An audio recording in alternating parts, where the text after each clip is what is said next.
నమస్తే. మాచల రాంబాబు, ఏబీపీ రాష్ట్ర కార్యదర్శి. రేపు అనగా జూలై 14వ తారీఖున ఏబీపీ ఆధ్వర్యంలో రాష్ట్ర వ్యాప్తంగా ఉన్నటువంటి కళాశాలల బంద్కు పిలుపునిచ్చింది. రాష్ట్రంలో ఉన్నటువంటి పేద విద్యార్థులు ఉచితంగా ఉన్నత విద్యను అభ్యసించాలి, తద్వారా వాళ్ళ యొక్క కుటుంబాలను సామాజికంగా ఆర్థికంగా నిలబెట్టాలనే సదుద్దేశంతో గతంలో ఉన్నటువంటి ప్రభుత్వాలు తీసుకొచ్చినటువంటి ఫీ రియంబర్స్మెంట్ పథకాన్ని ఎత్తివేసేందుకు రేవంత్ రెడ్డి ప్రభుత్వము కుట్ర చేస్తున్నది.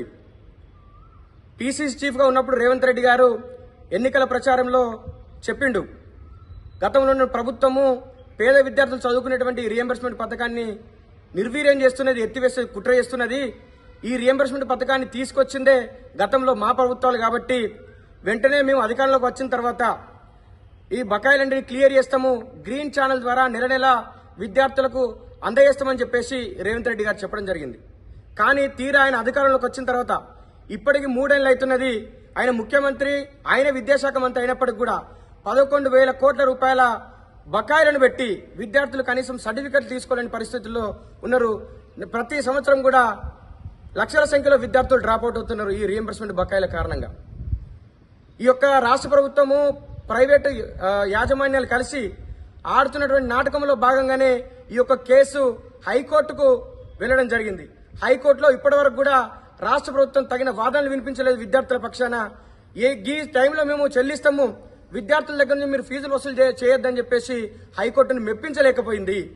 అంటే ఇదంతా చూస్తుంటే ఈ రియంబర్స్మెంట్ పథకాన్ని ఎత్తేయాలని చెప్పేసి, ఈ రియంబర్స్మెంట్ నిధులను రిలీజ్ చేస్తే మాకు 30% కమిషన్ రాదని చెప్పేసి కాంగ్రెస్ ప్రభుత్వం భావిస్తున్నట్టుగా ఉన్నది. అందుకోసమనే ఈ మహత్తర పథకాన్ని పేద విద్యార్థులు, ఎస్సీ, ఎస్టీ, బీసీ, మైనార్టీ విద్యార్థులు 90% ఆధారపడి చదువుకున్నటువంటి యొక్క ఫీ రియంబర్స్మెంట్ పథకాన్ని ఎత్తివేయకుండా ఉండాలని చెప్పేసి ప్రభుత్వం మీద ఒత్తిడి తేవడం కోసము ఈ యొక్క పథకాన్ని ఎత్తివేయాలని చూస్తున్నటువంటి రాష్ట్ర ప్రభుత్వ తీరుకు నిరసనగా రేపు అనగా జూలై 14వ తారీఖున రాష్ట్ర వ్యాప్తంగా కళాశాలల బంద్కు పిలుపునిచ్చాము. అందులో రాష్ట్ర వ్యాప్తంగా ఉన్నటువంటి విద్యార్థులు, యువకులు, మేధావులు, తల్లిదండ్రులు, తర్వాత విద్యా సంస్థల యాజమాన్యాలు కూడా దీనిలో పాల్గొని విజయవంతం చేయాలని చెప్పేసి ఏబీపీ రాష్ట్ర శాఖ పిలుపునిస్తున్నది. రేపటి బంద్లో అందరూ కూడా పాల్గొనాలని చెప్పేసి సవినయంగా మనవి చేస్తున్నాము. ఈ యొక్క బంద్ విజయవంతం చేసి ప్రభుత్వం ఒత్తిడి తీసుకొచ్చి వెంటనే బకాయిలు రిలీజ్ చేసే విధంగా ఈ యొక్క పథకాన్ని ఎత్తివేయాలంటే వారి యొక్క వెన్నులో వణుకు పుట్టే విధంగా రేపటి బంద్ను విజయవంతం చేయాలని చెప్పేసి ఏబీపీ తరఫున మీ అందరికి కూడా విజ్ఞప్తి చేస్తున్నాం.